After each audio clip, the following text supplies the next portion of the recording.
Hello everyone. और आज के इस लेक्चर में हम लोग बात करेंगे क्लास 9th सीबीएसई फिजिक्स के चैप्टर 11 के एक और नए टॉपिक के बारे में जिसका नाम है एनर्जी। इस चैप्टर का सेकंड टॉपिक है एनर्जी।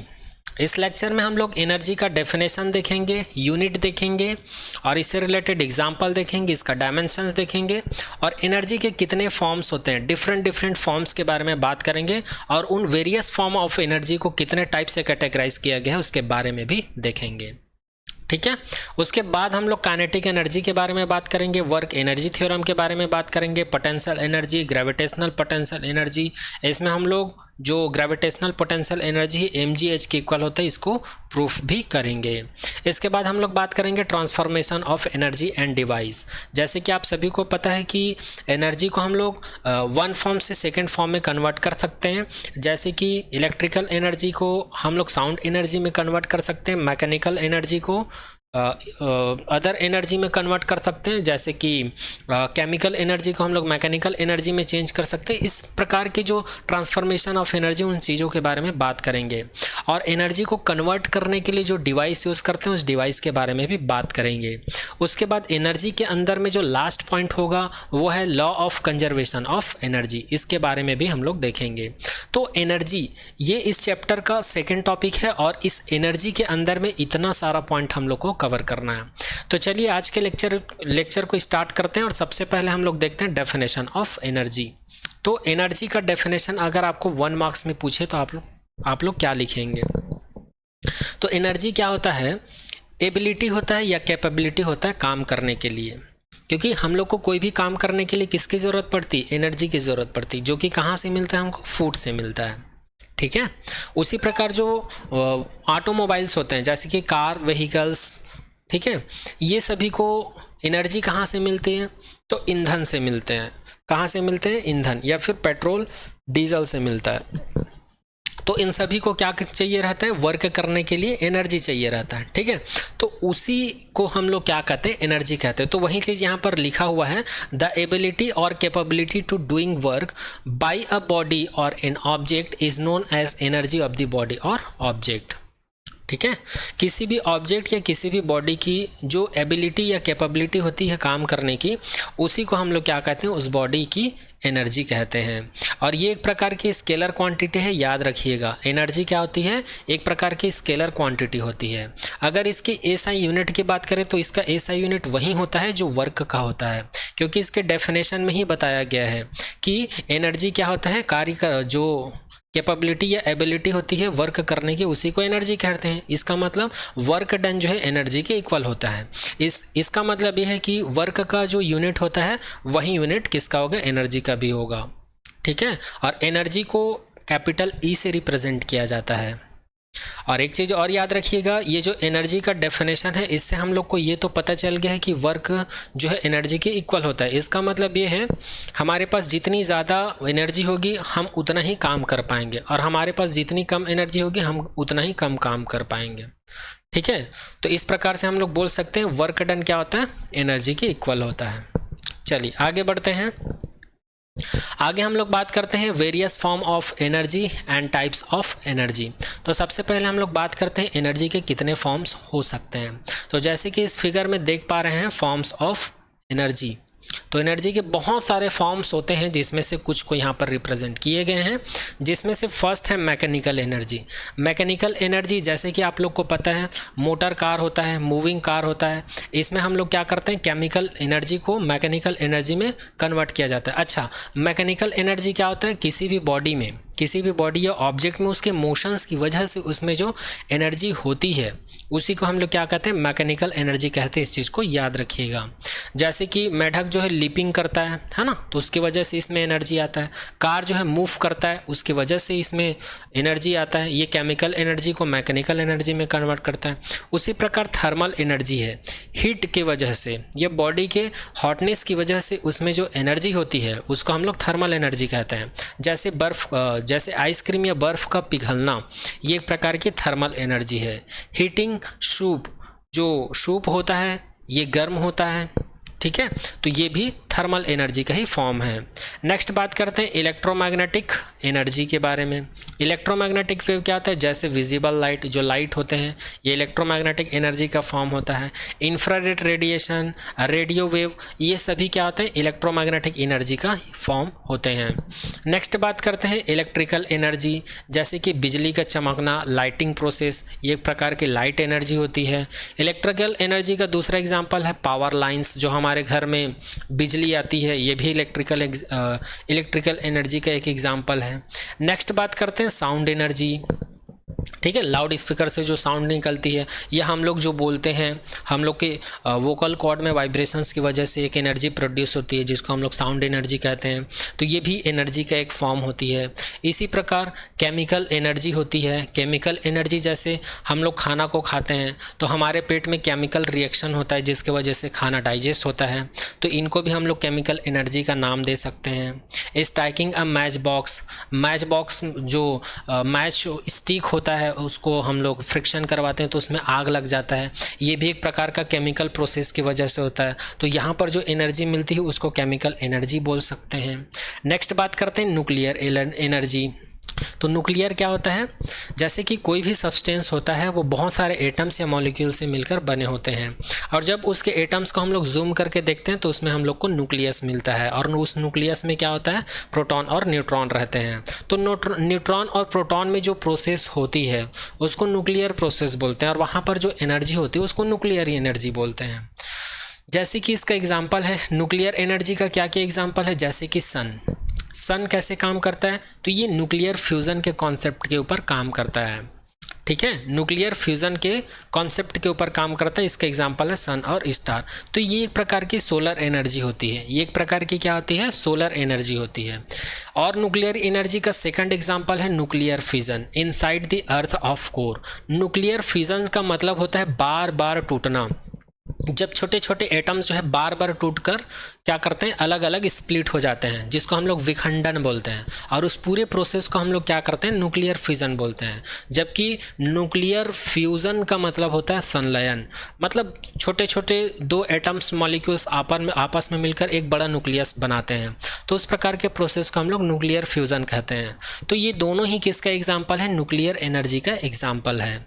ठीक है, तो इस प्रकार से एनर्जी के बहुत सारे फॉर्म्स होते हैं, जिसमें से कुछ फॉर्म्स को यहाँ पर दिखाया गया है। तो ये रहा वेरियस फॉर्म ऑफ एनर्जी। अब इन्हीं एनर्जी को इसके प्रॉपर्टीज़ के आधार पर 2 टाइप से कैटेगराइज किया गया है। तो नेक्स्ट हम लोग बात करेंगे टाइप्स ऑफ एनर्जी की। तो इन सभी एनर्जी को हम लोग 2 टाइप से कैटेगराइज कर सकते हैं।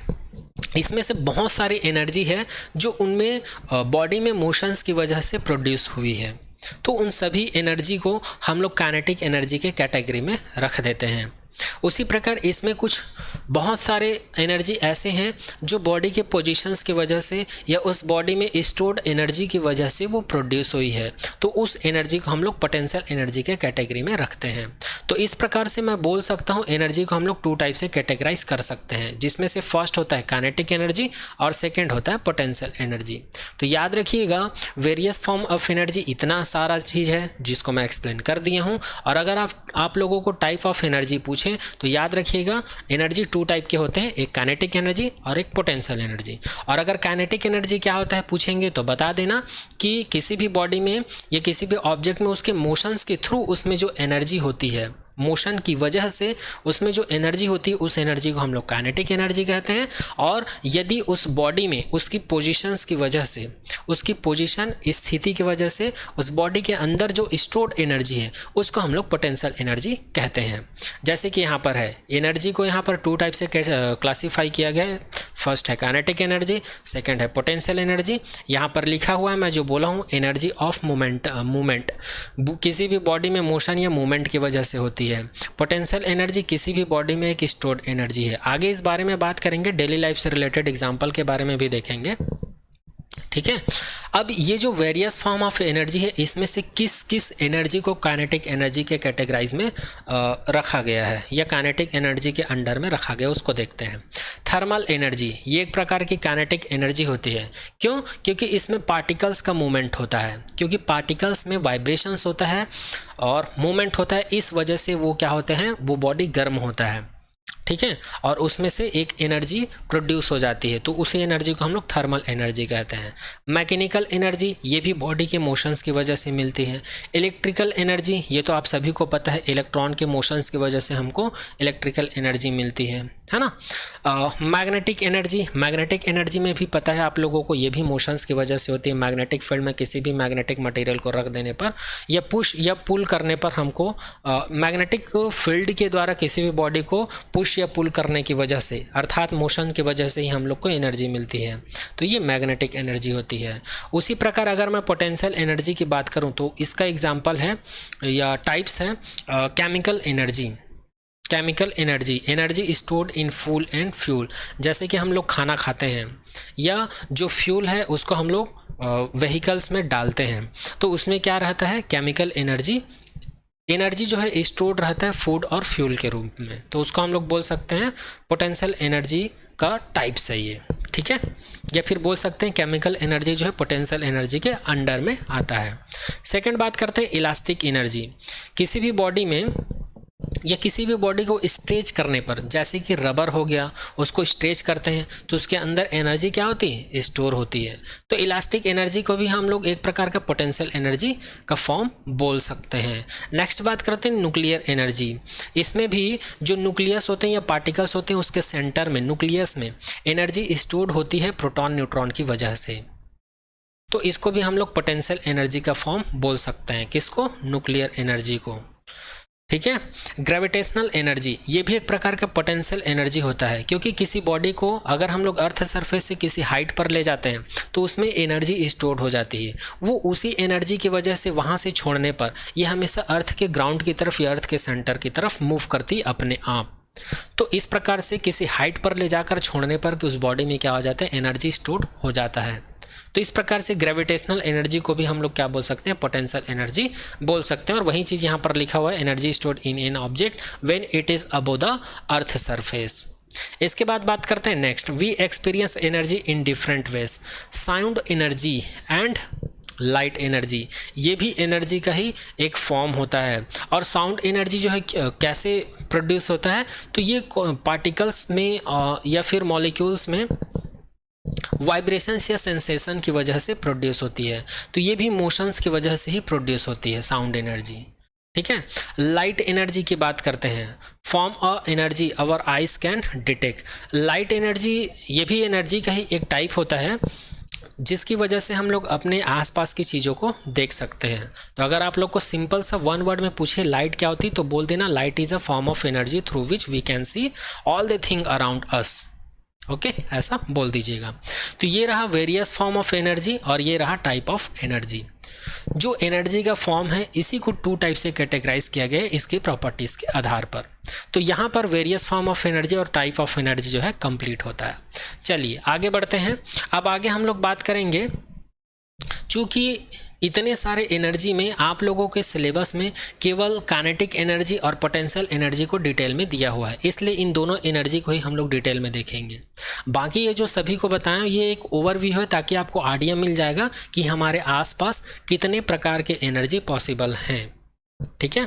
अब आगे बात करते हैं आप लोग के एग्जाम के पॉइंट ऑफ व्यू से काइनेटिक एनर्जी और पोटेंशियल एनर्जी के बारे में।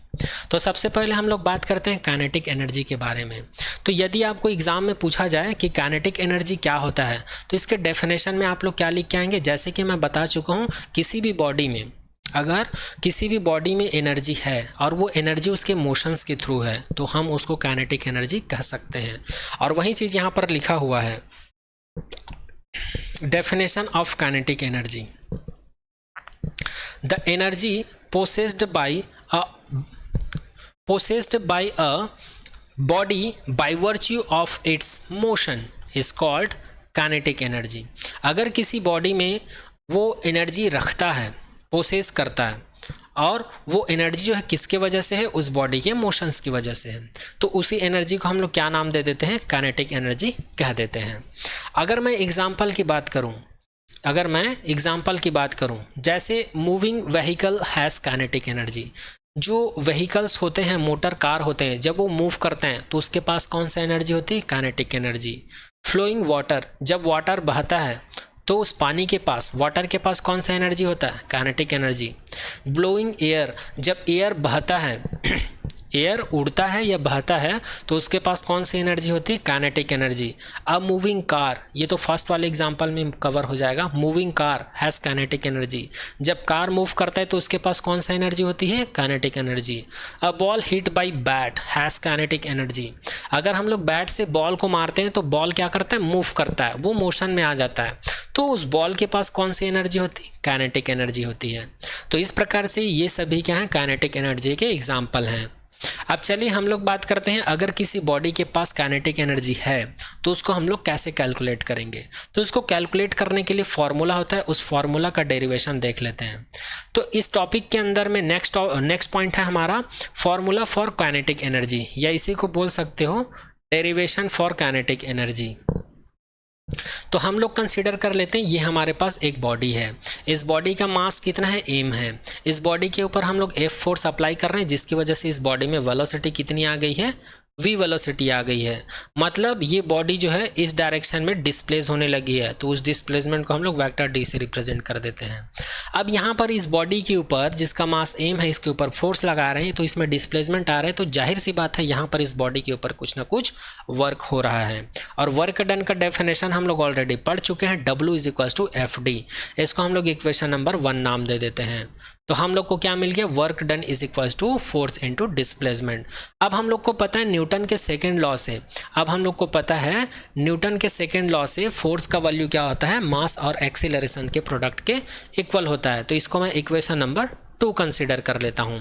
अब इस वैल्यू को, इक्वेशन नंबर 2 के वैल्यू को मैं इक्वेशन नंबर 1 में पुट कर देता हूं, तो मुझे क्या मिल जाता है? v = ma/d मिल जाता है। इसको मैं इक्वेशन नंबर 3 कंसीडर कर लेता हूं। अब हम लोग को पता है जो न्यूटन का मोशंस का इक्वेशन है, थर्ड इक्वेशन, ये हम लोग को पता है क्या होता है? v² = u² + 2as होता है। और हम लोग कंसीडर कर लेते हैं, अभी मैं जिस बॉडी की बात कर रहा हूँ ये इनिशियली रेस्ट पर था, मतलब इसकी इनिशियल वेलोसिटी क्या हो जाएगी? 0 हो जाएगी। तो u = क्या हो गया? 0।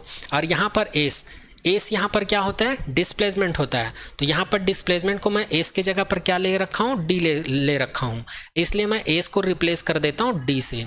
तो इस इक्वेशंस को मैं क्या लिख सकता हूँ? v² = 2ad लिख सकता हूँ। मुझे ad का वैल्यू चाहिए, इसलिए इसको यहीं रखता हूँ, 2 को इधर ट्रांसफर कर देता हूँ। तो ad = क्या हो जाता है? v²/2 हो जाता है। इसको इक्वेशन नंबर 4 नाम दे देता हूँ मैं। अब इस इक्वेशन नंबर 4 के वैल्यू को इक्वेशन नंबर 3 में पुट कर देता हूँ। फ्रॉम इक्वेशन नंबर 3 एंड 4,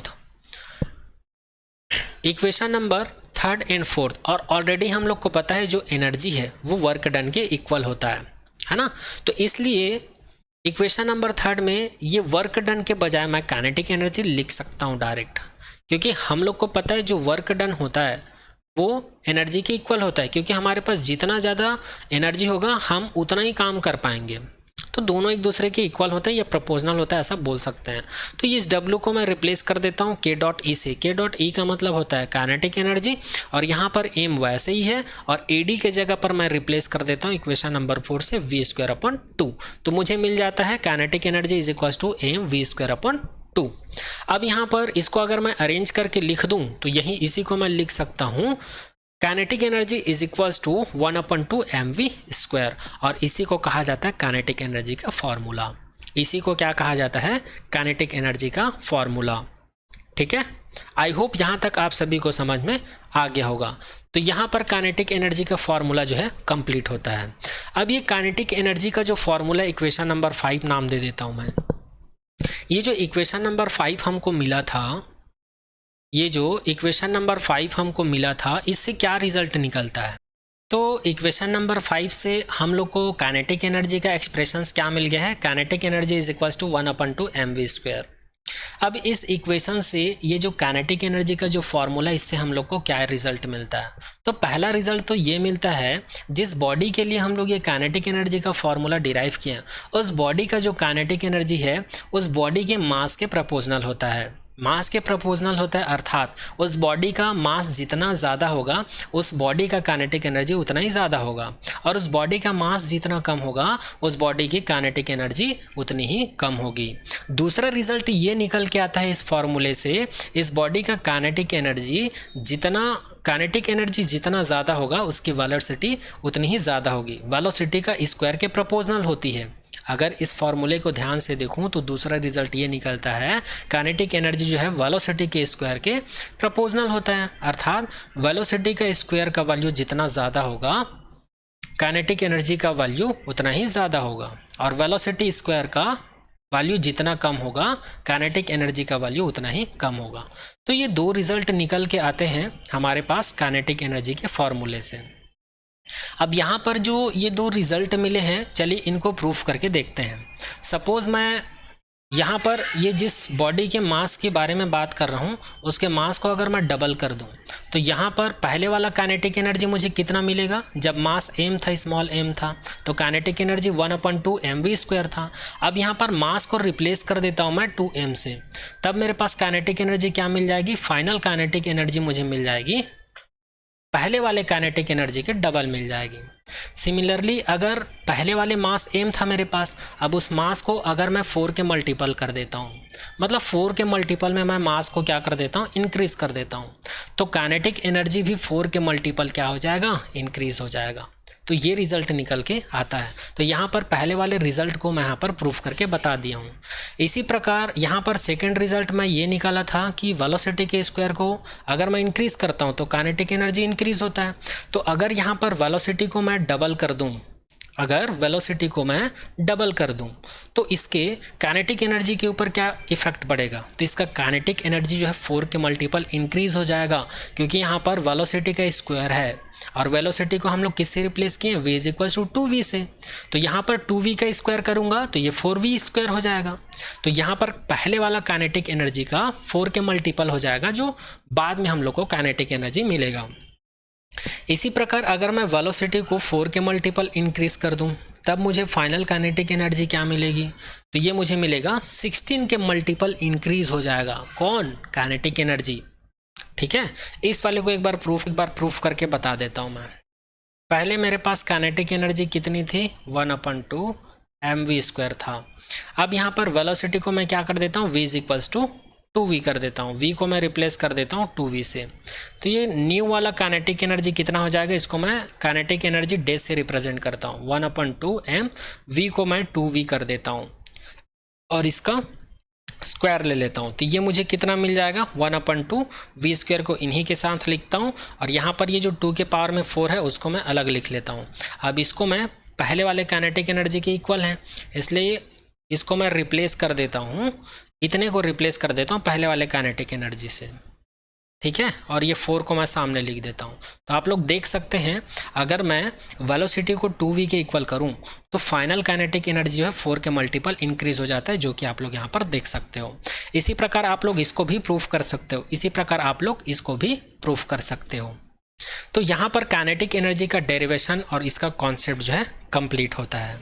ठीक है, अब चलिए इससे रिलेटेड कुछ क्वेश्चन करवा देता हूँ। यदि न्यूमेरिकल क्वेश्चन आए तो आप लोग को कैसे सॉल्व करना है। तो मैं कंसीडर कर लेता हूँ ये मेरे पास एक बॉडी है, इस बॉडी के ऊपर मैं F फोर्स अप्लाई किया हूँ, इस बॉडी का मास है m और इस बॉडी के मास को हम लोग लगभग 0.2 किलोग्राम कंसीडर कर लेते हैं। और इस बॉडी के ऊपर ये जो फोर्स लगाया हूँ इसके वजह से इसकी जो वेलोसिटी है v है, और 0.2 किलोग्राम मास के ऊपर अगर F फोर्स लगाया हूँ तो इसकी वेलोसिटी कितनी हो गई, इसको हम लोग कंसीडर कर लेते हैं 5 मीटर/सेकेंड है। ठीक है, तो बताइए इस बॉडी के पास कितनी काइनेटिक एनर्जी होगी, तो बताइए इस बॉडी के पास कितनी काइनेटिक एनर्जी होगी। अगर ऐसा क्वेश्चन आप लोगों को पूछा जाए तो आप लोग कैसे सॉल्व करेंगे, तो चूंकि हम लोग को पता है काइनेटिक एनर्जी का फॉर्मूला होता है काइनेटिक एनर्जी = 1/2 mv²। तो यहाँ पर 1/2 मास का वैल्यू हमको दिया हुआ है 0.2 और काइनेटिक एनर्जी का वैल्यू हम लोग को निकालना है, वेलोसिटी का वैल्यू हम लोग को दिया 5, तो ये हो जाएगा 5 का स्क्वायर। इसको सॉल्व करने पर कितना मिलेगा, 1/2। इसको मैं लिख सकता हूँ 2/10 और इसको मैं लिख सकता हूँ 2 बार 5×5। तो यहाँ पर ये 2 कैंसिल आउट हो जाएगा और ये 5 1 × 5 5 × 10 ये कैंसिल आउट हो जाएगा, मुझे मिलेगा 5/2। और इसको आगे मैं सॉल्व करूंगा तो मुझे कितना मिल जाएगा, 2.5 जूल मिल जाएगा। कितना मिल जाएगा, 2.5 जूल काइनेटिक एनर्जी मुझे मिलेगा। किसके लिए, इस बॉडी के लिए। ठीक है, तो ये इसका आंसर है। तो इस प्रकार का न्यूमेरिकल क्वेश्चन भी आप लोगों को सॉल्व करने के लिए आना चाहिए। ठीक है, इसको आप लोग एक बार स्क्रीनशॉट ले लीजिए, फिर आगे बढ़ते हैं। तो यहाँ पर जो काइनेटिक एनर्जी का डेफिनेशन है, फॉर्मूला है, इसका कॉन्सेप्ट है, इसको इंक्रीज करने पर क्या इंक्रीज होता है, वो सारा चीज़, और इससे रिलेटेड न्यूमेरिकल क्वेश्चन भी हम लोग देख लिए हैं। अब आगे हम लोग बात करते हैं एनर्जी के नेक्स्ट पॉइंट के बारे में, जो कि है वर्क एनर्जी थ्योरम। क्या है, work energy theorem.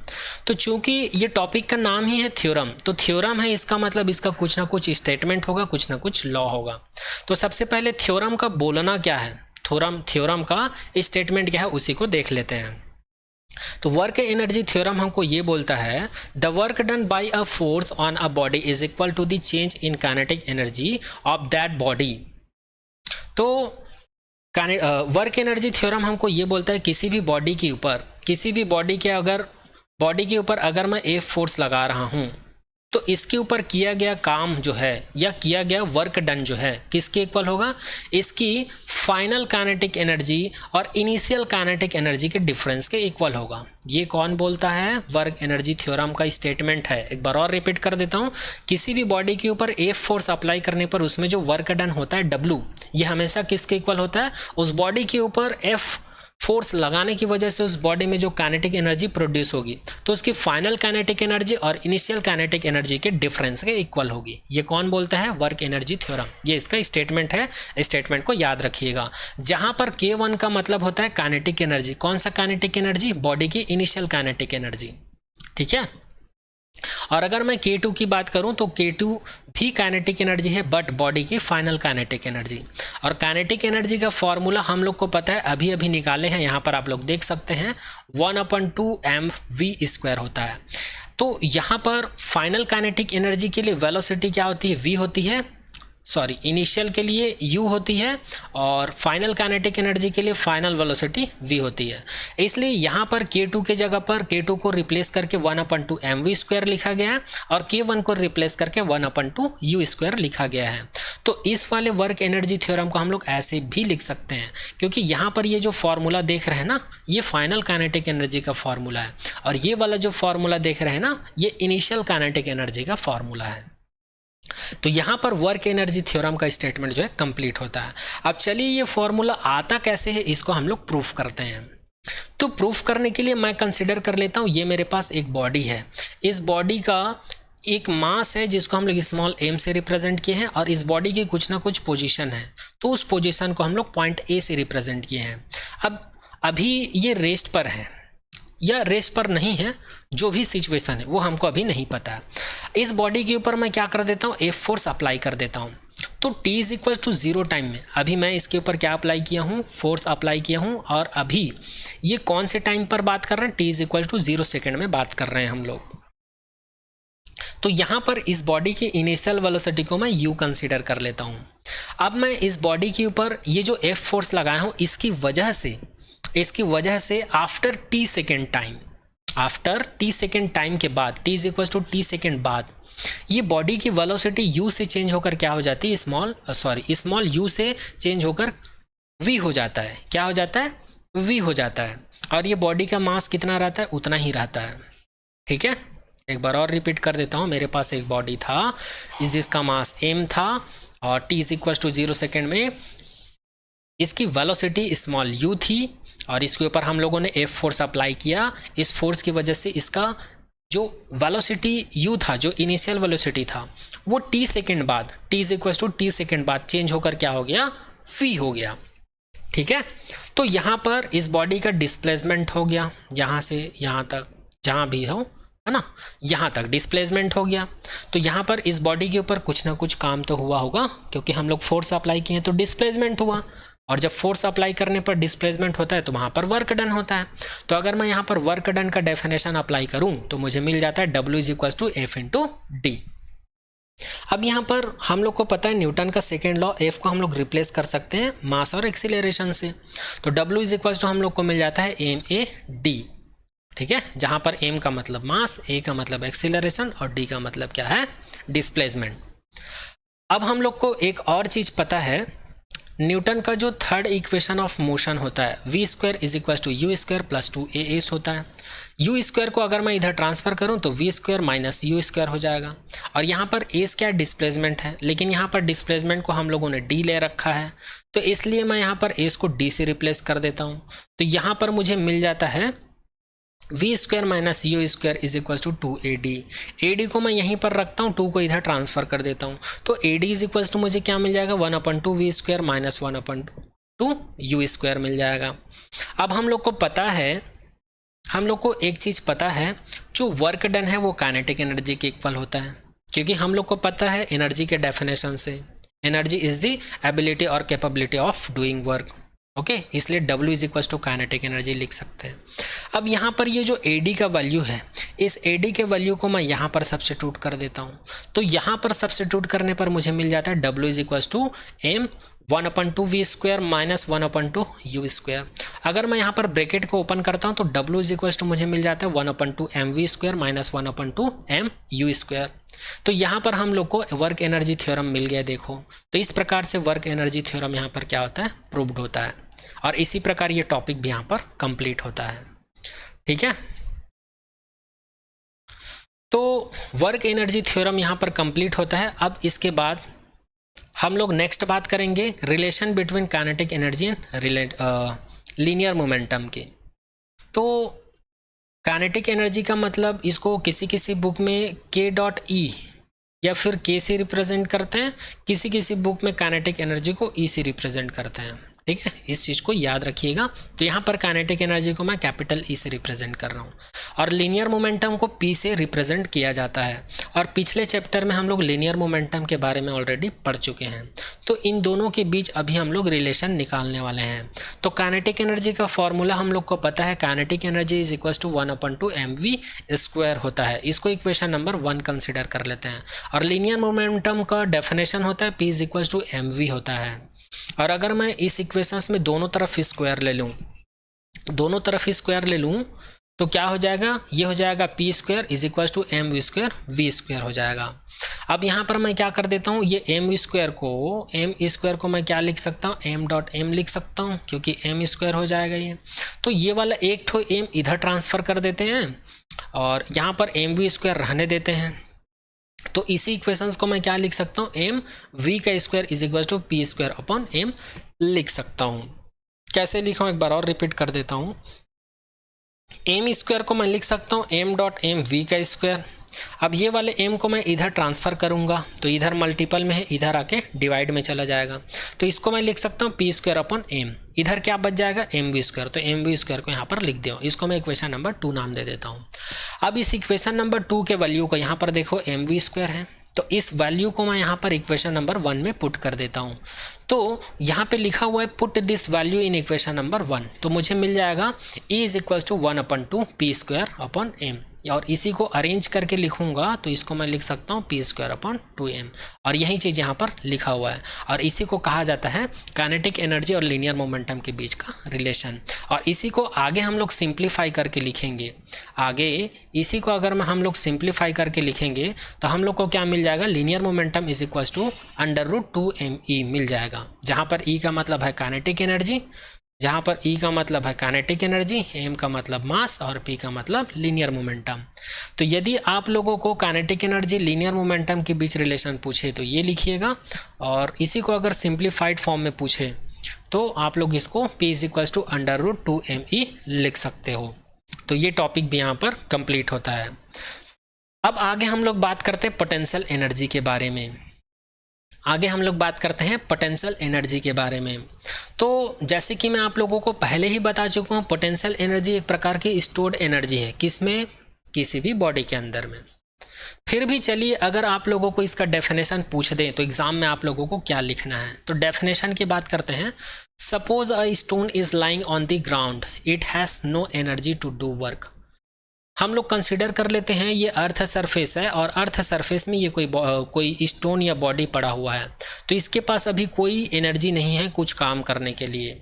But if we lift that stone up to the certain height from the ground, अब हम लोग क्या करते हैं, इस पत्थर को ग्राउंड से कुछ हाइट पर उठा लेते हैं, इसको लिफ्ट कर लेते हैं मतलब उठा लेते हैं और इसको कुछ हाइट पर ले जाते हैं। कितने हाइट पर ले जाते हैं, एज हाइट पर ले जाते हैं, कहाँ से, ग्राउंड से।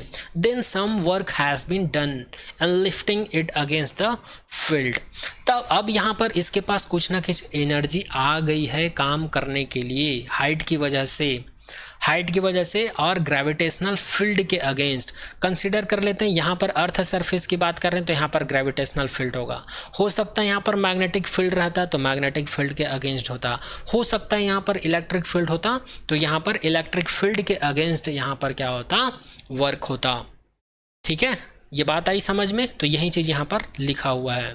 तो इस प्रकार से इस बॉडी को लिफ्ट करने पर ग्राउंड से इसके पास क्या आ गई, एनर्जी आ गई काम करने के लिए, मतलब इसी एनर्जी को हम लोग क्या बोलेंगे, पोटेंशियल एनर्जी बोलेंगे। और इस हाइट की वजह से या ग्रेविटेशनल फील्ड की वजह से इस बॉडी के अंदर एज हाइट पर जाते ही कुछ ना कुछ एनर्जी आ गई है, मतलब एनर्जी यहाँ पर क्या हो गई, स्टोर्ड हो गई वर्क करने के लिए। तो इसी स्टोर्ड एनर्जी को क्या कहेंगे जी, पोटेंशियल एनर्जी। तो इसलिए आप लोग यहाँ पर लिखा हुआ है देखो, this work gets stored in the stone in form of potential energy. तो इस प्रकार से यदि आप लोग को डेफिनेशन पूछा जाए पोटेंशियल एनर्जी का तो शॉर्ट में ये वाला लाइन लिख देना, the potential energy is stored energy due to the position of a body और ऑब्जेक्ट। किसी भी बॉडी या ऑब्जेक्ट में उसकी पोजीशन की वजह से उस बॉडी के अंदर में जो स्टोर्ड एनर्जी होती है उसी एनर्जी को हम लोग क्या कहते हैं, पोटेंशियल एनर्जी कहते हैं। चलिए इसका डेली लाइफ से रिलेटेड एग्जांपल देख लेते हैं। The water is stored in dam due to its height, it is used to rotate a turbine, sorry for that ये टर्बाइन होगा, स्पेलिंग मिस्टेक है, टर्बाइन टू प्रोड्यूस इलेक्ट्रिसिटी। जैसे कि आप लोगों को पता होगा जो हाइट पर डैम बनाते हैं तो इस डैम में क्या करते हैं, वाटर को स्टोर करके रखते हैं कुछ हाइट पर। जैसे कि ये अर्थ ग्राउंड है और यहाँ पर डैम बनाया जाता है, डैम बनाकर यहाँ पर पानी को स्टोर करा जाता है और यहाँ पर डैम को छोड़ दिया जाता है और ये पानी कुछ हाइट से नीचे गिरता है और यहाँ पर नीचे टरबाइन को रख दिया जाता है। तो फिर ये टरबाइन क्या करता है, ऐसे गोल गोल घूमता है जिसकी वजह से हम लोग को इलेक्ट्रिक करंट मिलने लग जाती है। ठीक है, तो ये पानी के पास, स्टोर्ड वाटर के पास डैम में क्या है, स्टोर्ड एनर्जी है। इसी स्टोर्ड एनर्जी को इसके क्या कहेंगे, पोटेंशियल एनर्जी कहेंगे। किसके पास, वाटर के पास। सेकेंड एग्जाम्पल है द स्टेज और compressed spring has stored energy. जैसे कि हमारे पास ये एक स्प्रिंग है, जैसे कि हम लोग कंसिडर कर लेते हैं ये हमारे पास स्प्रिंग है और इस स्प्रिंग से एक बॉडी कनेक्ट कर देते हैं। अब इस बॉडी को अगर मैं कंप्रेस करता हूँ वैसे ही इसमें एनर्जी स्टोर्ड हो जाती है। कंप्रेस करके छोड़ने पर ये अपने आप क्या करती है, सिंपल हार्मोनिक मोशन करने लगती है, to and fro to and fro to and fro. तो इसको कंप्रेस करने पर या फिर इसको स्ट्रेच करने पर इस डायरेक्शन में मैं खींच के छोड़ देता हूँ तब भी ये to and fro simple harmonic motions करती है। इसका मतलब इस स्प्रिंग को स्ट्रेच करने पर या फिर कंप्रेस करने पर दोनों ही सिचुएशंस में इस स्प्रिंग में कुछ ना कुछ एनर्जी स्टोर्ड हो जाती है। उसी स्टोर्ड एनर्जी को हम लोग क्या कहेंगे, स्प्रिंग की पोटेंशियल एनर्जी कहेंगे। नेक्स्ट बात करते हैं, a stretched bow and arrow has potential energy. जैसे कि धनुष होता है तो धनुष में हम लोग क्या करते हैं, तीर को स्ट्रेच करके छोड़ देते हैं, तीर को क्या कर देते हैं, स्ट्रेच करके छोड़ देते हैं। तो जैसे ही हम लोग इसको स्ट्रेच करते हैं, जैसे ही हम लोग क्या करते हैं, इसको स्ट्रेच करते हैं तो इसमें एक एनर्जी स्टोर हो जाती है। तो उसी एनर्जी को हम लोग क्या कहेंगे, पोटेंशियल एनर्जी कहेंगे। An object lying on the top of tower, जैसे कि टावर होता है, जैसे कि ये टावर होता है तो टावर के टॉप में अगर किसी बॉडी को मैं रख दूं या इस टॉप के ऊपर वो ऑब्जेक्ट जो है लाई करता है तो इसके ऊपर, इसके अंदर ये अर्थ ग्राउंड से हाइट की वजह से कुछ ना कुछ एनर्जी जो है इसके अंदर स्टोर हो जाती है। ठीक है, तो इस बॉडी के पास जो एनर्जी स्टोर्ड है इसको भी हम लोग क्या कहेंगे, पोटेंशियल एनर्जी कहेंगे। आगे बढ़ते हैं। अब आगे हम लोग बात करते हैं ग्रेविटेशनल पोटेंशियल एनर्जी के बारे में। लेते हैं, कंसिडर कर लेते हैं ये अर्थ सरफेस है और यहाँ पर एक बॉडी रखा हुआ है जिसका मास है स्मॉल m।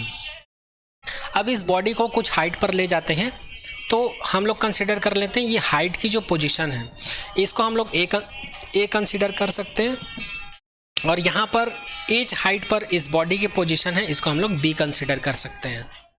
ठीक है, ये डायग्राम आप लोगों को समझ में आ गया होगा। अब हम लोग को पता है वर्क डन का डेफिनेशन होता है W is equal to f d और हम लोग को ये भी पता है न्यूटन के सेकेंड लॉ से F is equal to m a होता है। यहाँ पर एक्सीलरेशंस को हम लोग G से रिप्लेस कर देते हैं क्योंकि हमारा टॉपिक ही है ग्रेविटेशनल पोटेंशियल एनर्जी, तो एक्सीलरेशन को ग्रेविटेशनल एक्सीलरेशन से रिप्लेस कर देते हैं और यहाँ पर ये जो D है इसको हम लोग H से रिप्लेस कर देते हैं क्योंकि यहाँ पर डिस्प्लेसमेंट की जगह पर हम लोगों ने क्या ले रखा है, हाइट ले रखा है।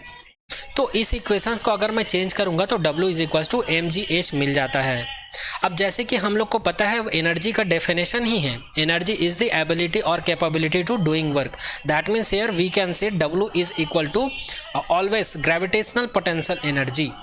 जिस प्रकार हम लोग देखे थे वर्क डन जो है काइनेटिक एनर्जी के इक्वल होते हैं उसी प्रकार हम लोग वर्क डन को ग्रेविटेशनल पोटेंशियल एनर्जी के इक्वल भी कंसीडर कर सकते हैं।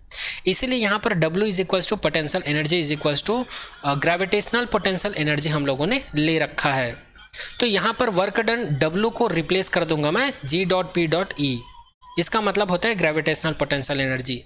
तो इस प्रकार से मुझे ग्रेविटेशनल पोटेंशियल एनर्जी मुझे क्या मिल गया, mgh मिल गया और इसी को बोला जाता है ग्रेविटेशनल पोटेंशियल एनर्जी।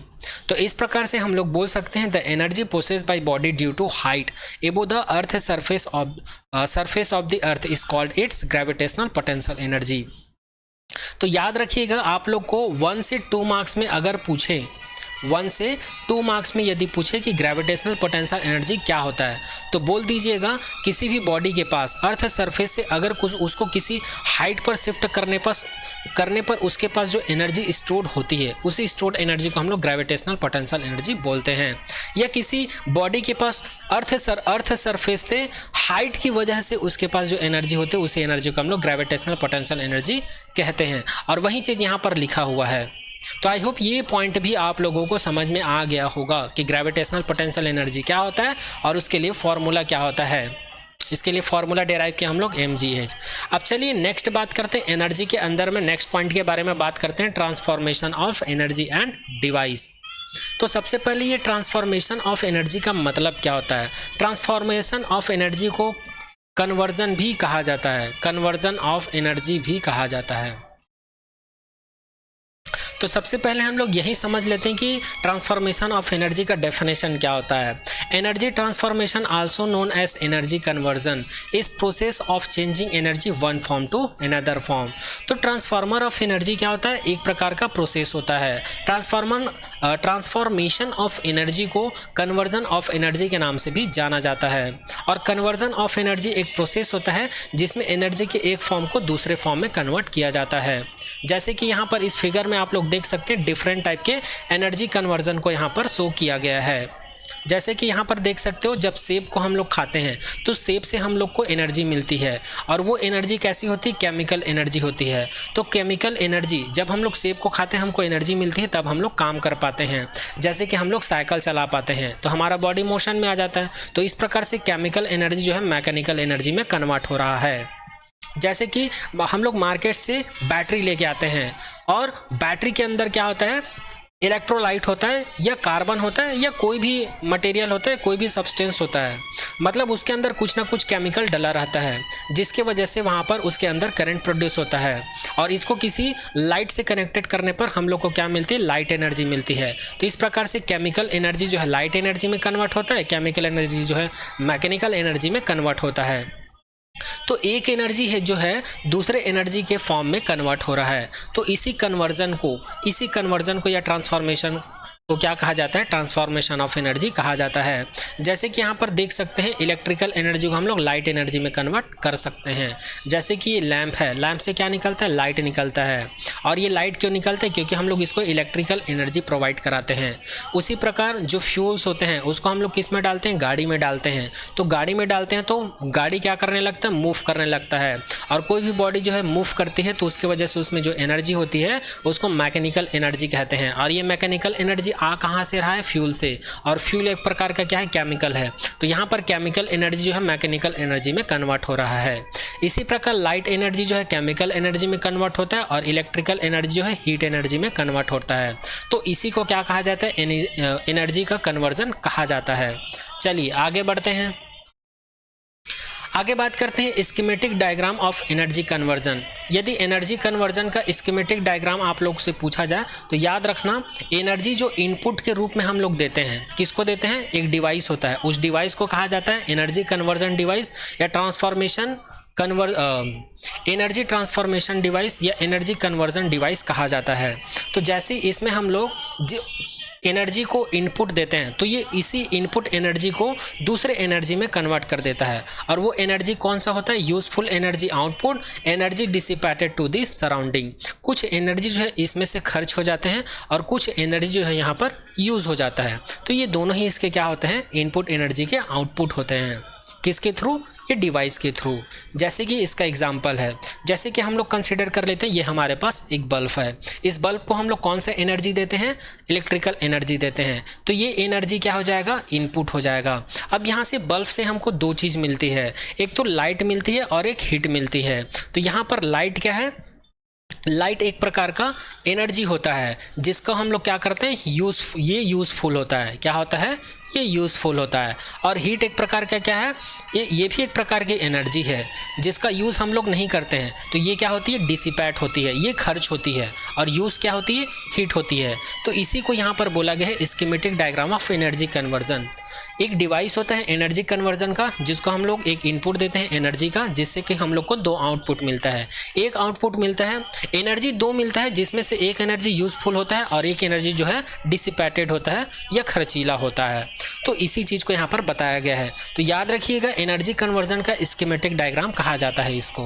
अब चलिए आगे हम लोग बात करते हैं एनर्जी कन्वर्जन डिवाइस के बारे में। जैसे कि आप लोग को पता चल चुका है कि एनर्जी कन्वर्जन क्या है, एक फॉर्म की एनर्जी को दूसरे एनर्जी के फॉर्म में कन्वर्ट करना ही एनर्जी कन्वर्जन कहलाता है। तो उसको एक फॉर्म से दूसरे फॉर्म में कन्वर्ट करने के लिए कुछ ना कुछ डिवाइस का तो यूज़ किया जाता होगा, उसी डिवाइस को हम लोग क्या कहते हैं, एनर्जी कन्वर्जन डिवाइस कहते हैं। जैसे कि फर्स्ट डिवाइस का नाम है इलेक्ट्रिक बल्ब। जैसे कि आप लोग देख सकते हैं ये इलेक्ट्रिक बल्ब एक प्रकार का डिवाइस है जो इलेक्ट्रिकल एनर्जी को लाइट एनर्जी में कन्वर्ट करता है और हीट एनर्जी में कन्वर्ट करता है। तो यही चीज़ यहाँ पर लिखा हुआ है, इलेक्ट्रिक बल्ब क्या है, एक प्रकार का डिवाइस होता है जो इलेक्ट्रिकल एनर्जी को लाइट एनर्जी और हीट एनर्जी में कन्वर्ट करता है। इसी प्रकार नेक्स्ट बात करते हैं इलेक्ट्रिक हीटर की। आप सभी के घर में इलेक्ट्रिक हीटर होगा जो इलेक्ट्रिकल एनर्जी को हीट एनर्जी में कन्वर्ट करता है। इसी प्रकार नेक्स्ट डिवाइस की बात करते हैं इलेक्ट्रिक मोटर। इलेक्ट्रिक मोटर का आप लोगों ने नाम सुना होगा, जो इलेक्ट्रिक एनर्जी को मैकेनिकल एनर्जी में कन्वर्ट करता है, इलेक्ट्रिकल एनर्जी को मैकेनिकल एनर्जी में कन्वर्ट करता है। इसी प्रकार नेक्स्ट बात करते हैं इलेक्ट्रिक जनरेटर। इलेक्ट्रिक जनरेटर भी आप लोग सुने होंगे, जिसको हम लोग कब यूज़ करते हैं, जब लाइट ऑफ हो जाती है तब हम लोग उसका इस्तेमाल करते हैं। तो वो क्या करती है, मैकेनिकल एनर्जी को इलेक्ट्रिकल एनर्जी में कन्वर्ट करती है। जैसे कि आप लोग देखे होंगे पहले जनरेटर होता था, उस जनरेटर को जो वो डीजल से या केरोसिन से चलता था, जैसे ही लाइट बंद होती थी उसको हम लोग ऑन करते थे जिसमें से बहुत आवाज़ आता था। तो वो क्या करता है, वो रोटेट करता है, वो रोटेट करके इलेक्ट्रिक करंट प्रोड्यूस करता है। तो वो जो रोटेट करता है वो क्या है, मैकेनिकल एनर्जी है, क्योंकि वो फ्यूल से घूम रहा है, पेट्रोल से या फिर डीजल से या केरोसिन से घूम रहा है वो। तो वो एक प्रकार की मैकेनिकल एनर्जी है, क्योंकि उसके रोटेट होने से इलेक्ट्रिकल एनर्जी मिलती है। तो याद रखिएगा इलेक्ट्रिक जनरेटर क्या होता है, मैकेनिकल एनर्जी को इलेक्ट्रिकल एनर्जी में कन्वर्ट करने का एक डिवाइस होता है। नेक्स्ट बात करते हैं इलेक्ट्रिक आयरन की। इलेक्ट्रिक आयरन क्या करता है, इलेक्ट्रिकल एनर्जी को हीट एनर्जी में कन्वर्ट करता है। इसी एनर्जी की वजह से हम लोग अपने क्लॉथ्स को या कपड़ों को क्या कर पाते हैं, इस्त्री कर पाते हैं। ठीक है, नेक्स्ट बात करते हैं माइक्रोफोन की। माइक्रोफोन का नाम तो आप लोग सुने ही होंगे, जो कि इलेक्ट्रिकल एनर्जी को मैकेनिकल एनर्जी और साउंड एनर्जी में क्या करता है, कन्वर्ट करता है। एक बार और रिपीट कर देता हूँ, माइक्रोफोन क्या होता है, एक डिवाइस होता है। कैसा डिवाइस होता है, कन्वर्जन एनर्जी कन्वर्जन डिवाइस होता है, जो कि इलेक्ट्रिकल एनर्जी को साउंड एनर्जी में कन्वर्ट करता है और मैकेनिकल एनर्जी में, दोनों में ही कन्वर्ट करता है। इसी प्रकार नेक्स्ट बात करते हैं 7 पॉइंट की क्लैपिंग स्विच। क्लैपिंग स्विच आप लोग नाम सुने होंगे, जिसमें हम लोग स्विच ऑन करते हैं तो उसमें से क्लैप की आवाज़ आती है।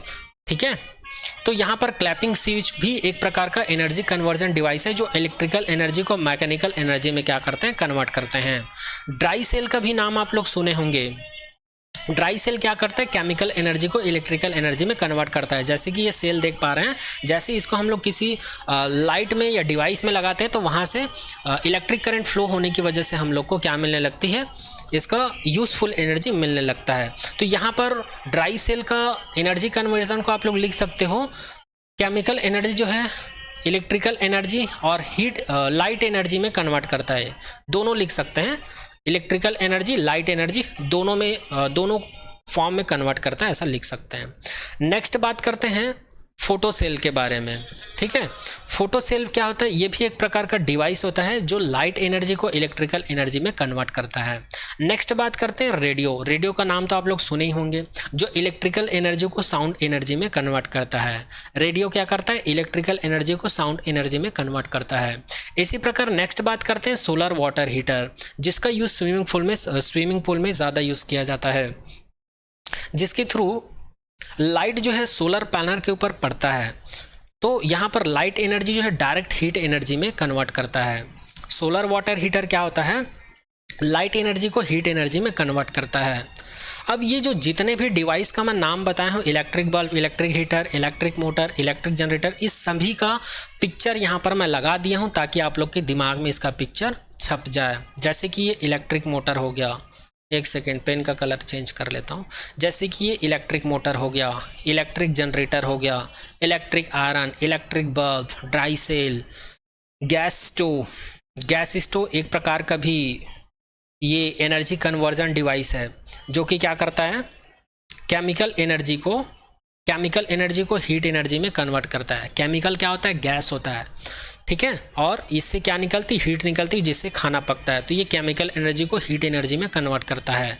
सोलर हीटर, इसकी बात कर रहे थे हम लोग। सोलर हीटर, सोलर सेल क्या होती है, जो लाइट एनर्जी को इलेक्ट्रिकल एनर्जी में कन्वर्ट करता है।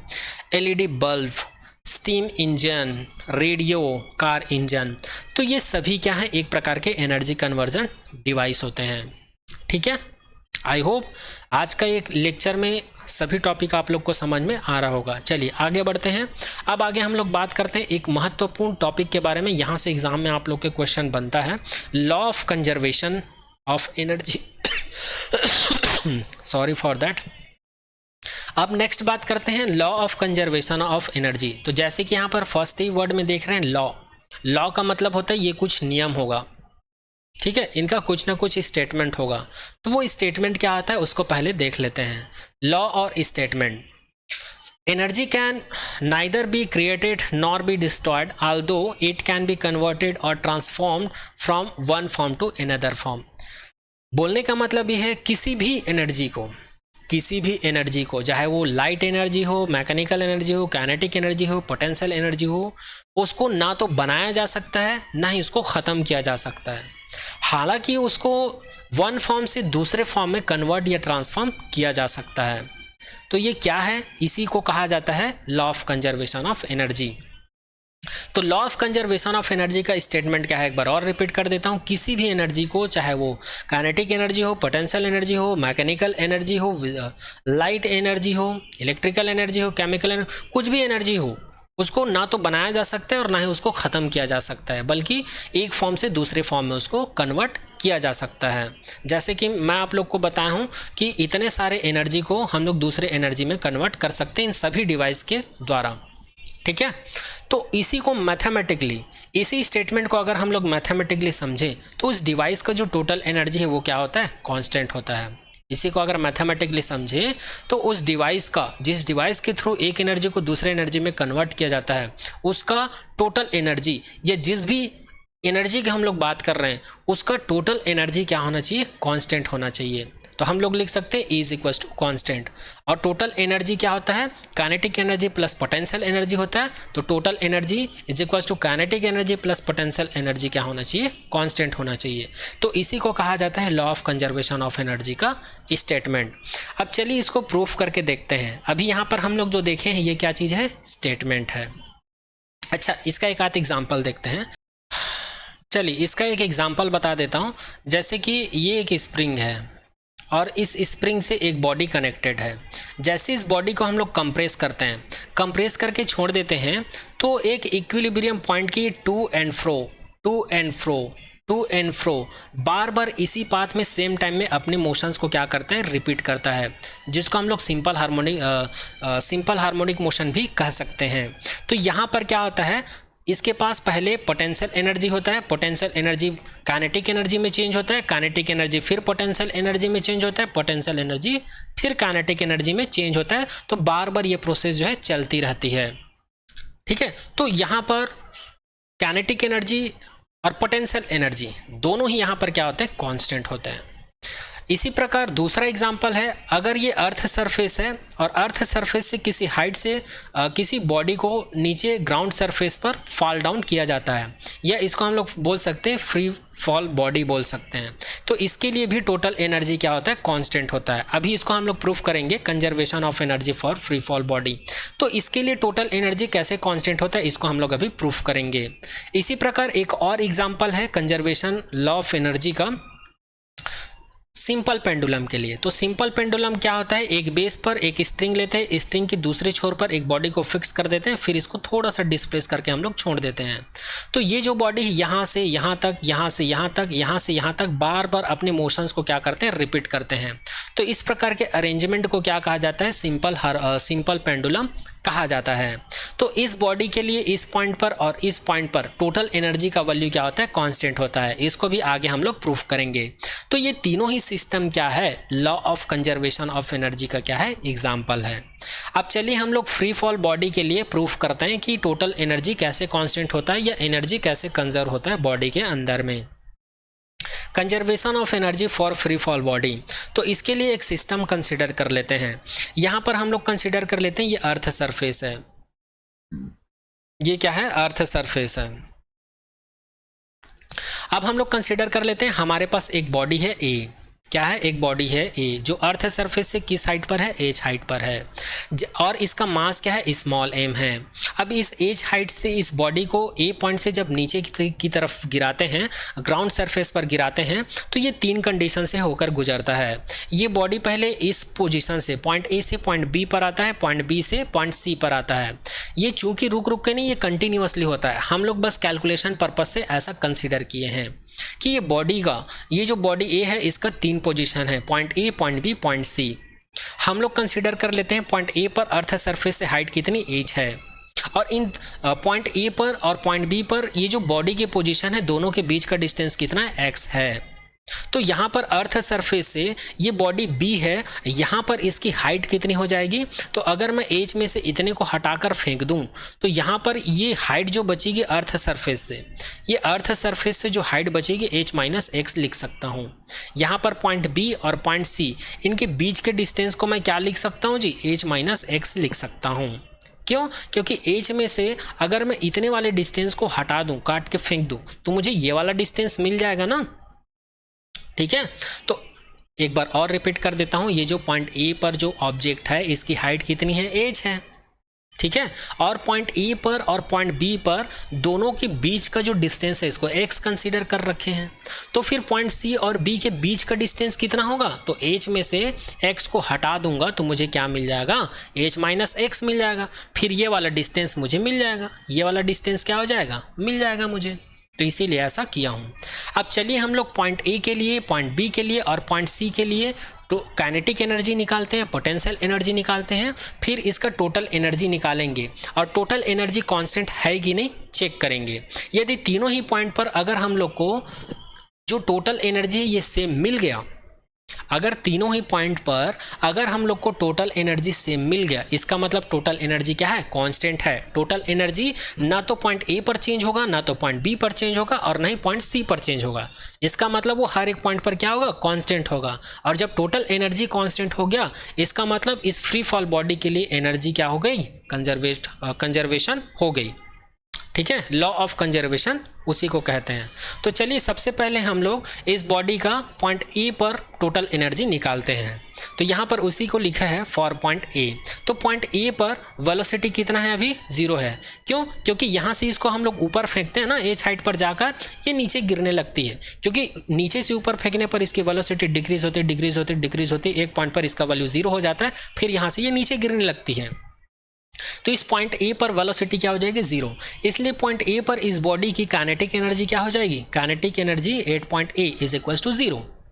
इसी प्रकार अगर मैं इस बॉडी के ऊपर इस पॉइंट ए पर इस बॉडी का पोटेंशियल एनर्जी देखूं तो चूंकि ये अर्थ सरफेस से एच हाइट पर है और हम लोग को पता है जब अर्थ सरफेस से कोई बॉडी किसी हाइट पर रहता है तो उसके पास कुछ ना कुछ एनर्जी होती है जिसको हम लोग ग्रेविटेशनल पोटेंशियल एनर्जी कहते हैं, जिसका वैल्यू होता है mgh। तो यहाँ पर ए पॉइंट पर बॉडी का जो पोटेंशियल एनर्जी है वो कितना हो जाएगा, mgh हो जाएगा। अब हम लोग को पता है टोटल एनर्जी कैसे निकालते हैं, काइनेटिक एनर्जी और पोटेंशियल एनर्जी का सम होता है, इसलिए पॉइंट ए पर इस बॉडी का जो टोटल एनर्जी होगा E A is equal to kinetic energy A plus potential energy A होगा। यहाँ से काइनेटिक एनर्जी का वैल्यू यहाँ पुट करेंगे और यहाँ से पोटेंशियल एनर्जी का वैल्यू यहाँ पुट करेंगे तो हम लोग को मिल जाएगा 0 प्लस mgh। तो यहाँ पर टोटल एनर्जी का वैल्यू मिल गया mgh। इसको हम लोग इक्वेशन नंबर 1 कंसिडर कर सकते हैं। तो यहाँ पर पॉइंट ए पर इस ऑब्जेक्ट के लिए टोटल एनर्जी कितना मिल गया, ई A is equal to mgh मिल गया। इसको इक्वेशन नंबर 1 कंसिडर कर लेते हैं। अब चलिए पॉइंट बी पर इस बॉडी का टोटल एनर्जी निकालते हैं। तो पॉइंट बी पर इस बॉडी के पास वेलोसिटी नॉट इक्वल टू 0 रहेगा, चूंकि इस पॉइंट से सीधा ये अर्थ ग्राउंड पर ऐसे आएगा तो इस सिचुएशंस में इसके पास वेलोसिटी कुछ ना कुछ होगी। तो हम लोग को पता है न्यूटन का थर्ड इक्वेशन मोशन का होता है v² is equal to u² plus 2as होता है, लेकिन यहाँ पर u को हम लोग 0 ले सकते हैं क्योंकि स्टार्टिंग में इसकी इनिशियल वेलोसिटी क्या थी, 0 थी। तो इसलिए मैं u को 0 कंसिडर कर लूँगा और चूँकि ये ग्रेविटेशनल वाला केस है इसलिए मैं यहाँ पर एक्सीलरेशन को रिप्लेस कर दूंगा g से और यहाँ पर एस को भी मैं रिप्लेस कर दूंगा। चूंकि पॉइंट बी और पॉइंट ए के बीच का डिस्टेंस कितना है, x है, तो यहाँ पर एस क्या है, डिस्प्लेसमेंट है। तो डिस्प्लेसमेंट यहाँ पर एस ना लेकर मैं क्या ले लूँगा, x ले लूँगा। तो इस इक्वेशंस को मैं लिख सकता हूँ v² is equal to 2gx। तो यहाँ पर काइनेटिक एनर्जी मिल जाएगा। काइनेटिक एनर्जी का फॉर्मूला होता है 1/2 mv² और यहाँ पर v² का वैल्यू हम लोग को मिल चुका है 2gx। तो यहाँ पर v² को हटाकर इस वैल्यू को यहाँ पर सब्स्टिट्यूट करूँगा तो मुझे मिल जाएगा 1/2 m2gx मिल जाएगा। यहाँ पर 2 और 2 कैंसिल आउट हो जाएगा तो फाइनली मुझे कितना मिल जाएगा, mgx मिल जाएगा। इसी प्रकार इस पॉइंट बी पर अगर मैं इस बॉडी का पोटेंशियल एनर्जी की बात करूं तो potential energy at point B is equal to mgh। But अगर मैं हाइट की बात करूं, अब यहाँ पर क्या आ गया, हाइट आ गया। तो यहाँ पर हाइट कितना है, पॉइंट बी पर हाइट कितना अर्थ सरफेस से, तो ये h माइनस एक्स है। तो यहाँ पर h को मैं रिप्लेस कर दूंगा h माइनस एक्स से, ठीक है। यहाँ पर क्या था, s डिस्प्लेसमेंट था, तो a और b के बीच का डिस्प्लेसमेंट क्या था, x, और यहाँ पर h क्या है, हाइट है। तो अर्थ सरफेस से पॉइंट बी का हाइट कितना, h माइनस एक्स, इसलिए h को रिप्लेस किया हूँ मैं h माइनस एक्स से। तो यहाँ पर mgh को मैं लिख सकता हूँ mgh माइनस एक्स। आगे बढ़ते हैं। तो फाइनली हम लोग पॉइंट बी पर टोटल एनर्जी निकाल सकते हैं। E B is equal to kinetic energy B plus potential energy B. अब काइनेटिक एनर्जी का वैल्यू हम लोग निकाल चुके थे mgx, पोटेंशियल एनर्जी का भी वैल्यू निकाल चुके थे पॉइंट बी पर mgh माइनस एक्स। यहाँ पर ब्रैकेट ओपन करूंगा तो मुझे मिल जाएगा E B is equal to mgx plus mgh minus mgx।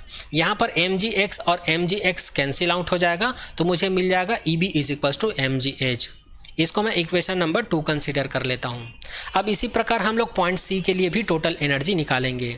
अब ये पॉइंट ए पहले h हाइट पर था, उसके बाद h माइनस एक्स हाइट पर आया, अब ये पॉइंट सी पर आ गया और पॉइंट सी पर h का वैल्यू क्या हो गया, 0 हो गया, क्योंकि अब ये अर्थ सरफेस पर आ गया। कहाँ पर आ गया, अर्थ सरफेस पर आ गया। तो अर्थ सरफेस पर आ गया तो अर्थ सरफेस से इसका हाइट की क्या हो गया जी, 0 हो गया। पॉइंट सी पर टोटल एनर्जी निकालेंगे।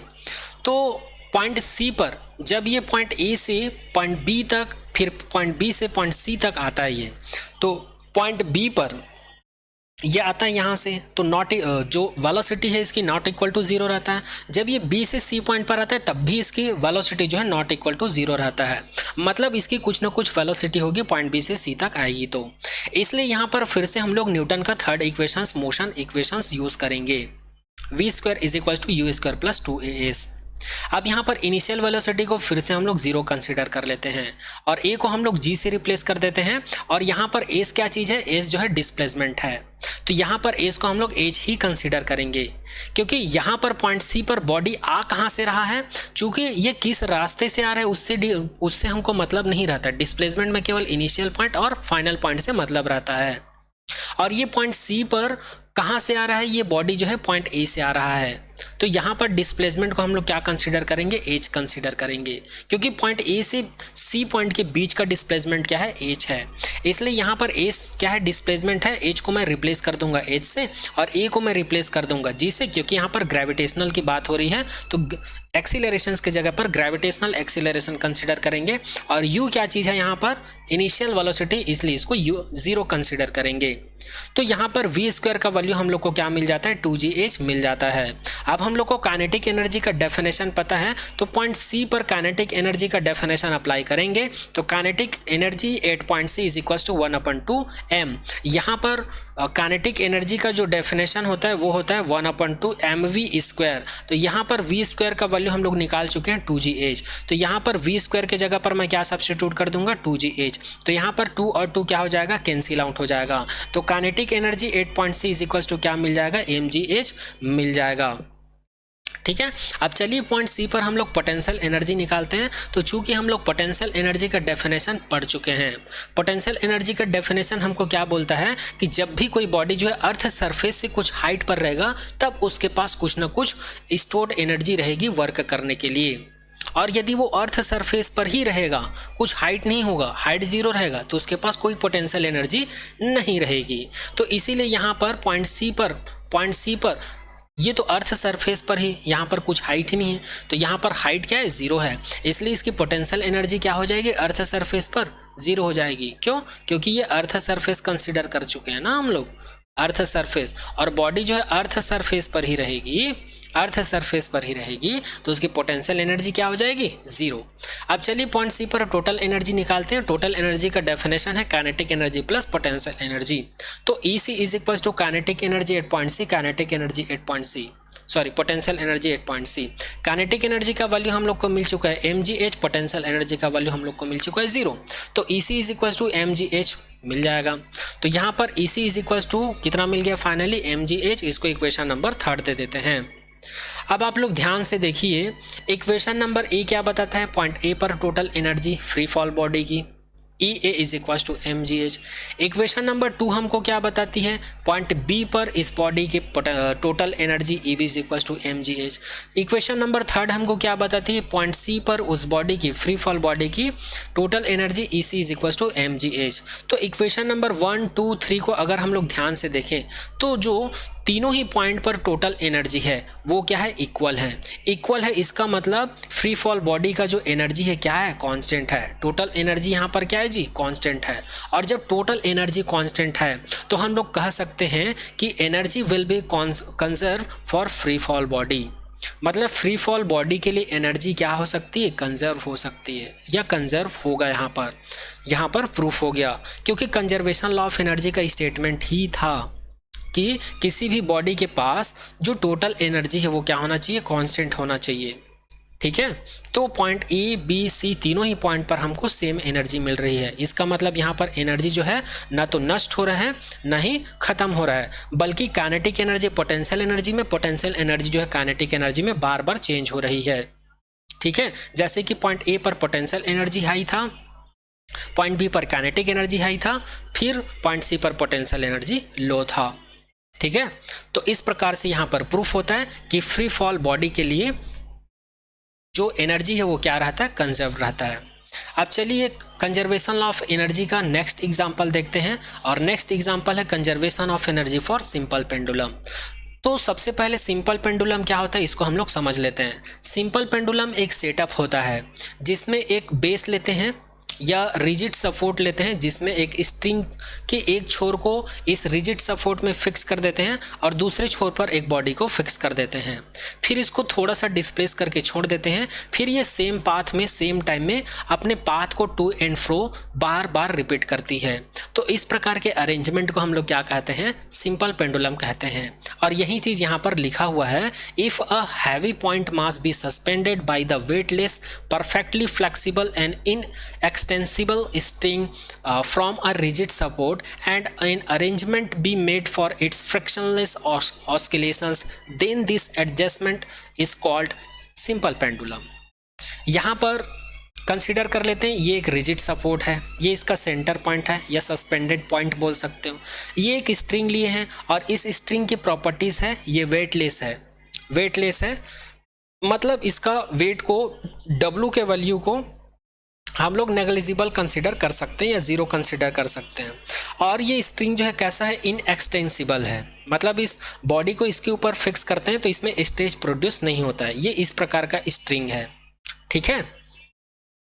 फिर इसके दूसरे छोर में एक बॉडी को फिक्स कर दिए हैं और ये नीचे क्या है, ये एक ऐसा सरफेस है जो फ्रिक्शंस को नेग्लिजिबल करता है, इसीलिए यहाँ पर लिखा हुआ है फ्रिक्शनलेस ऑस्किलेशन एडजस्टमेंट बोला गया है इसको।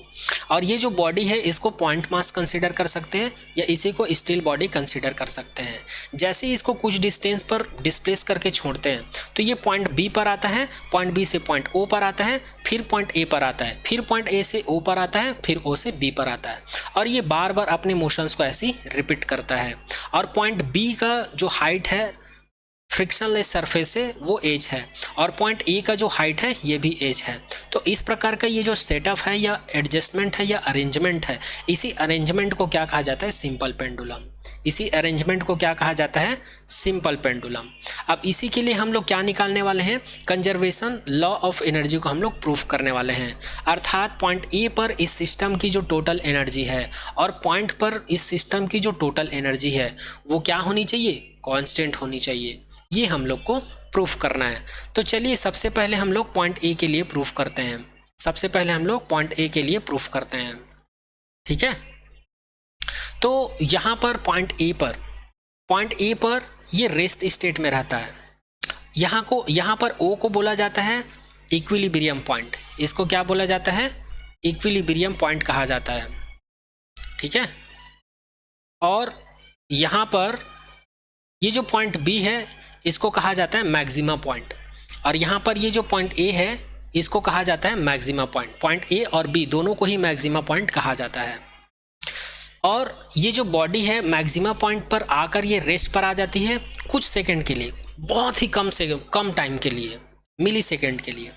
फिर यहाँ से ये आती है, फिर पॉइंट बी पर ये रेस्ट पर आ जाती है, फिर यहाँ पर ये वापस आ जाती है, ठीक है। तो यहाँ पर वेलोसिटी क्या होती है, पॉइंट ए पर 0 होती है, इसलिए काइनेटिक एनर्जी भी क्या हो जाएगा, पॉइंट ए पर 0 हो जाएगा। यहाँ पर लिख दिया because v is equal to 0। इसी प्रकार अगर मैं पोटेंशियल एनर्जी की बात करूँ पॉइंट ए पर, तो चूंकि ये एज हाइट पर रहता है अर्थ सरफेस से, इसको आप लोग अर्थ सरफेस या फ्रिक्शनलेस ऑस्किलेशन एडजस्टमेंट कंसिडर कर सकते हो, ठीक है। तो एज हाइट पर है तो जाहिर सी बात है एज हाइट पर है मतलब इसके पास कुछ ना कुछ एनर्जी स्टोर रहेगी। तो इसकी जो पोटेंशियल एनर्जी है ए पॉइंट पर, इसको हम लोग कंसीडर कर लेते हैं mgh। अब मैं पॉइंट ए पर इसकी टोटल एनर्जी निकालूं तो EA is equals to kinetic energy with respect to A plus potential energy with respect to A is equals to कितना मिल जाएगा, mgh। क्योंकि काइनेटिक एनर्जी 0 है, पोटेंशियल एनर्जी mgh है। तो पॉइंट ए पर मुझे टोटल एनर्जी कितना मिल गया, EA is equals to mgh। इसको इक्वेशन नंबर 1 कंसिडर कर लेता हूं। इसी प्रकार अगर मैं पॉइंट बी पर टोटल एनर्जी निकालूं तो पॉइंट बी पर काइनेटिक एनर्जी फिर से यहां पर 0 होगा, क्योंकि यहां पर फिर से वेलोसिटी क्या है, 0 है। क्योंकि इस पॉइंट पर आकर ये कुछ सेकंड के लिए, बहुत ही कम टाइम के लिए रेस्ट पर आ जाता है, फिर ये वापस इधर आता है, ठीक है। और पोटेंशियल एनर्जी फिर यहाँ पर हाइट कितना है, h है, इसलिए mgh हो जाएगा। तो टोटल एनर्जी कितना होगा, E is equal to kinetic energy at point B, potential energy at point B, दोनों को ऐड कर देते हैं तो हम लोग को मिल जाता है mgh। तो EB का वैल्यू क्या मिल जाएगा mgh। इसको हम लोग दे देते हैं इक्वेशन नंबर 2। अब इक्वेशन नंबर 1 और 2 को ध्यान से देखो। ई ए का वैल्यू है mgh, ई बी का वैल्यू है mgh। तो जो टोटल एनर्जी है, चाहे पॉइंट ए पर बात करें चाहे पॉइंट बी पर बात करें, दोनों ही केस में हम लोग को एनर्जी क्या मिल रहा है, टोटल एनर्जी सेम मिल रहा है। इसका मतलब इस सिस्टम में ये जो बॉडी है इसका जो टोटल एनर्जी क्या रहेगा, टोटल एनर्जी जो है कांस्टेंट है, और टोटल एनर्जी कांस्टेंट है तो यहाँ पर हम लोग बोल सकते हैं कि सिंपल पेंडुलम के लिए जो एनर्जी है वो क्या होगा, सिंपल पेंडुलम के लिए एनर्जी क्या होगा, कंजर्व्ड होगा। तो यहाँ पर भी ये प्रूफ होता है कि सिंपल पेंडुलम के लिए एनर्जी क्या होता है, कंजर्व्ड रहता है, और फ्री फॉल बॉडी के लिए भी एनर्जी क्या रहता है, कंजर्व्ड होता है। ये इस इक्वेशन से प्रूफ होता है। ठीक है, तो इस प्रकार से एनर्जी से रिलेटेड जितने भी पॉइंट थे उन सभी को हम लोग कवर कर लिए हैं। आई होप आज के इस लेक्चर में आप लोगों को सारा पॉइंट समझ में आ गया होगा। फिर भी अगर आप लोगों को कुछ डाउट रह जाता है तो प्लीज़ आप लोग कमेंट सेक्शन में कमेंट कर दीजिएगा। तो मिलते हैं आने वाले नेक्स्ट लेक्चर में एक नए टॉपिक के साथ। आज के लेक्चर में यहीं तक। Thank you so much to all.